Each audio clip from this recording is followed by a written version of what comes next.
बांग्लादेश में कल क्या होगा अब अडानी पावर प्लांट का? क्या अब भी बिजली जाएगा बांग्लादेश? बांग्लादेश कलह के बीच क्या होगा अडानी का? क्या करोड़ों रुपए बह गए यूं ही पानी में? आज बनेगी बांग्लादेश में अंतरिम सरकार। बांग्लादेश के संविधान के खिलाफ बनेगी सरकार। शेख हसीना ने बांग्लादेश छोड़ा, अब अमेरिका ब्रिटेन ने हसीना के लिए लगाई नो एंट्री। भारत में बैठी हसीना, क्या होगी हसीना की बांग्लादेश में आरक्षण को लेकर हुए विरोध के बाद शेख हसीना ने प्रधानमंत्री पद से इस्तीफा दे दिया। उन्होंने बांग्लादेश भी छोड़ दिया। हालात ऐसे बने कि उन्हें अपना देश छोड़कर हिंदुस्तान आना पड़ा। वो यहाँ से लंदन जाने के प्लान में थी, लेकिन खबर आई अमेरिका सहित ब्रिटेन ने भी उनके आने पर मनाही कर दी। अब वो हिंदुस्तान में ही है, मगर उनके हिंदुस्तान में रहना भारत के लिए अच्छा संकेत नहीं दे सकता है। बांग्लादेश में हसीना को लेकर इतनी अधिक कटुता है कि उनके अंग वस्त्रों तक को भीड़ में हवा में उछाला गया।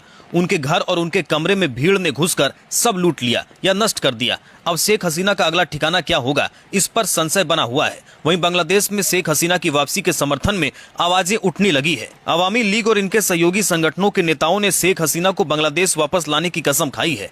हसीना के इस्तीफे के बाद भी बांग्लादेश के हालात नहीं सुधरे। आलम यह है कि हिंदुओं को निशाना बनाया जा रहा है, उनके घर, दुकानों और मंदिरों को तोड़ा जा रहा है। ऐसी स्थिति में शेख हसीना को भारत में भी बहुत दिन पनाह नहीं मिल सकती। शेख हसीना के देश छोड़ने के बाद से हिंदू बांग्लादेशियों पर अत्याचार किया जा रहा है। इस बीच झारखंड के गोड्डा स्थित अडानी पावर प्लांट के भविष्य को लेकर भी चिंता जाहिर की जा रही थी। क्या अडानी पावर प्लांट बंद हो जाएगा? करोड़ों रुपयों की लागत से गोड्डा में बिजली पावर प्लांट लगाया गया है, जिससे बांग्लादेश बिजली भेजी जा रही है। भारत सरकार के शेख हसीना के अच्छे संबंधों का परिणाम माना गया था इस प्रोजेक्ट। ऐसे में अवामी लीग के सरकार से हटने और सेना के हाथ में सत्ता जाने के बाद क्या होगा अडानी का? असल में बांग्लादेश में हुई राजनीतिक तख्तापलट के बाद व्यवसायियों में भी भारी नुकसान हुआ है। पूरे घटनाक्रम का असर व्यवसाय पर भी दिखने को मिला है। हालांकि अडानी ग्रुप के लिए राहत की खबर है। अडानी पावर प्लांट ने बांग्लादेश में बिजली की आवश्यकता को पूरा करने के लिए Bangladesh power development board BPDB के साथ एक PPA किया है। PPA के अनुसार अडानी पावर प्लांट बिना किसी व्यवधान के बांग्लादेश बिजली उपयोक्ता को बिजली की आपूर्ति जारी रख रहा है। BPDB की मांग को पूरा करने के लिए अडानी ग्रुप बिजली आपूर्ति का समय निर्धारित कर रहा है और अडानी ग्रुप के कॉर्पोरेट कम्युनिकेशन ऑफिसर